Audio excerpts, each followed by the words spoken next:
ओम शांति।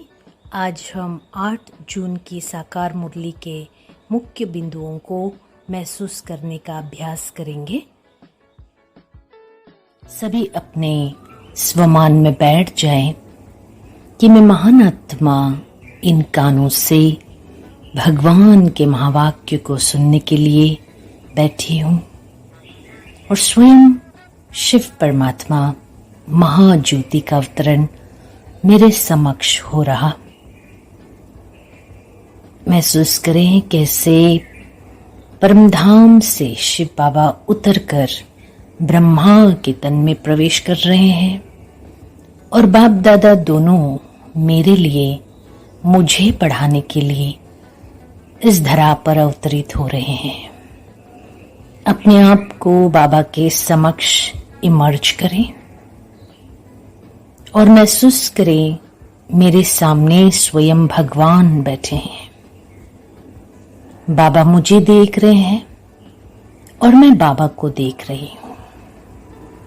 बाबा कह रहे हैं, मीठे सेंसिबल बच्चे। महसूस करें भगवान के प्यार की गोदी में बैठ जाएं। स्वयं भगवान पर्सनली मुझे कह रहा है, मेरा मीठा सेंसिबल बच्चा। महसूस करें इस भाग्य को।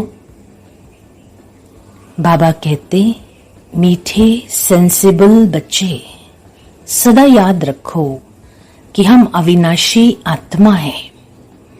हमें अब बाप के साथ पहले तबके में जाना है।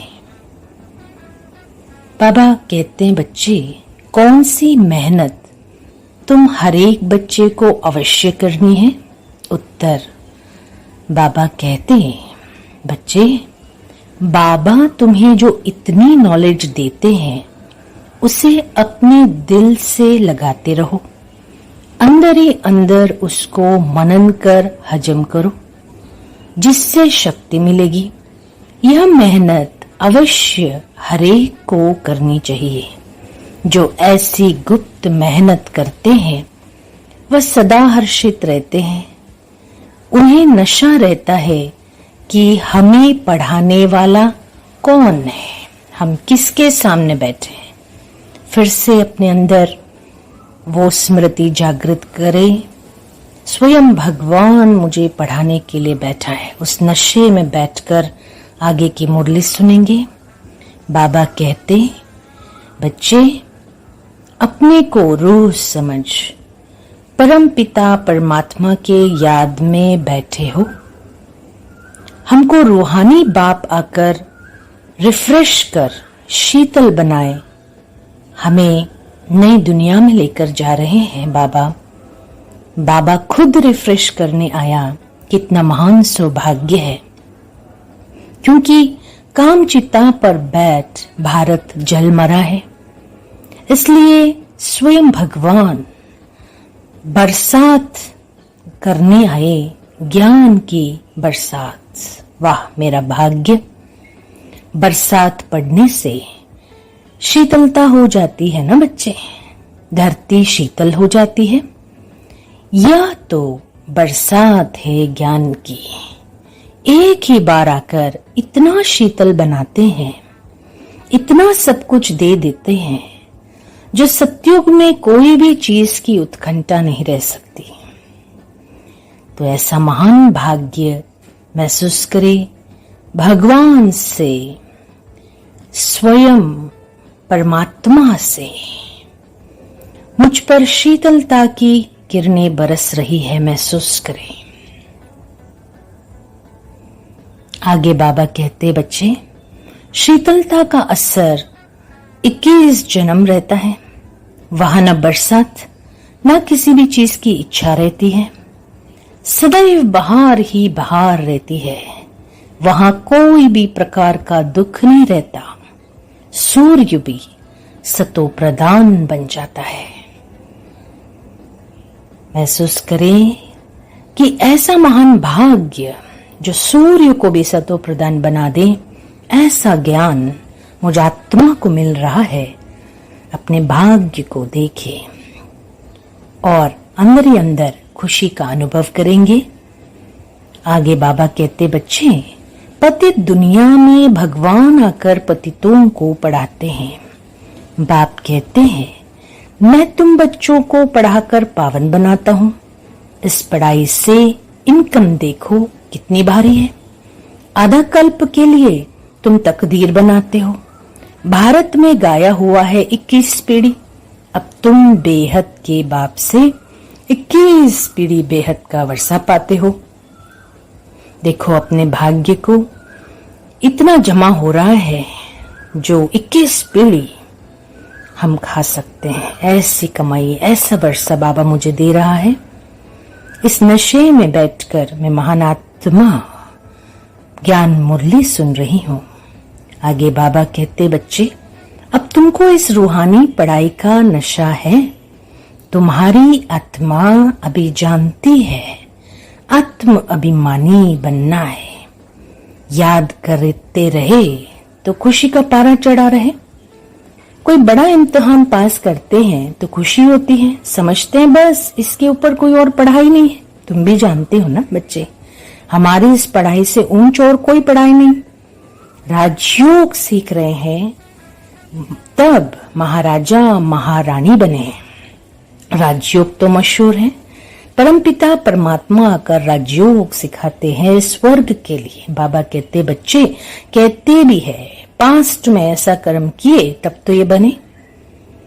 बाबा स्वयं कहता, मैं तुमको मुक्तिधाम में बैठने नहीं दूंगा। तुमको मुक्तिधाम में बैठ नहीं जाना है बच्चे। तुम्हारा ऑलराउंड पार्ट है। तुम अभी पांडव बने हो।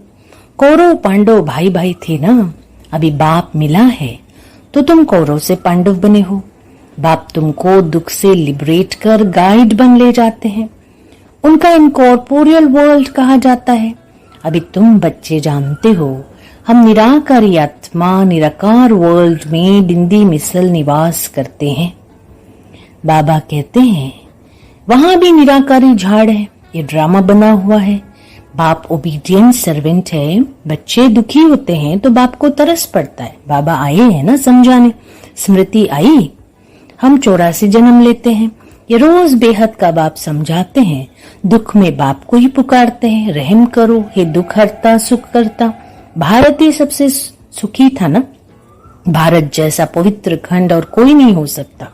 बाप तुम बच्चों की झोली अविनाशी ज्ञान रत्नों से भरते हैं। कभी ऐसा बाप देखा? सत्युग है संपूर्ण निर्विकारी दुनिया। तो बाबा हमें ऐसे संपूर्ण निर्विकारी देवता पद पाने के लिए बाबा कहते, बच्चे मुझे याद करो और सदा रहो मन मना भव। भगवान का वरदान महसूस करें। मुझ बाप को याद करो, बाबा कहता है, तब तुम्हें शक्ति मिलेगी। मैं सर्वशक्तिमान हूं ना बच्चे, तो मुझे याद करो, तब तुम पवित्र बनोगे। भगवान के इस वरदान को प्यार से स्वीकार करें। महसूस करे भगवान का वरदानी हस्त मेरे सर पर है। बाबा स्वयं मुझे वरदान दे रहा है। बाबा कहते, मीठे बच्चे, फरमान की पालना द्वारा सर्व अरमानों को खत्म करने वाले माया प्रूफ भव। अमृत वेले से लेकर दिनचर्या में जो भी फरमान मिले हुए हैं, उसी प्रमाण अपनी वृत्ति, दृष्टि, संकल्प, स्मृति, शरीर और संबंध को चेक करो। जो हर संकल्प, हर कदम फरमान को पालन करते हैं, उनके सब अरमान खत्म हो जाते हैं। अगर अंदर में पुरुषार्थ का व सफलता का अरमान भी रह जाता है, तो जरूर कहाँ न कहाँ कोई न कोई फरमान पालन नहीं हो रहा है। आज से देखें, अगर मेरे जीवन में कोई दुख है, इसका कारण है कोई ना कोई फरमान की अवज्ञा करना। तो चेक करें और निकाल दें। तो जब भी कोई उलझन आए, चारों ओर से चेक करो। इससे माया प्रूफ स्वतः बन जाएंगे। खुशी खुशी से बाबा का धन्यवाद करें। आज से माया प्रूफ बनने के लिए बाबा ने हमें रास्ता दिखाया। स्लोगन बाबा कहते, मीठे बच्चे, अपनी सूक्ष्म कमजोरियों का चिंतन करके उन्हें मिटा देना, यही स्वचिंतन है। ओम शांति। आज स्वचिंतन करेंगे और बाबा के याद में रहकर खुशी में रहेंगे कि मैं स्वयं माया प्रूफ बनने वाली विजयी आत्मा हूं। इस स्वमान का अभ्यास करेंगे। ओम शांति।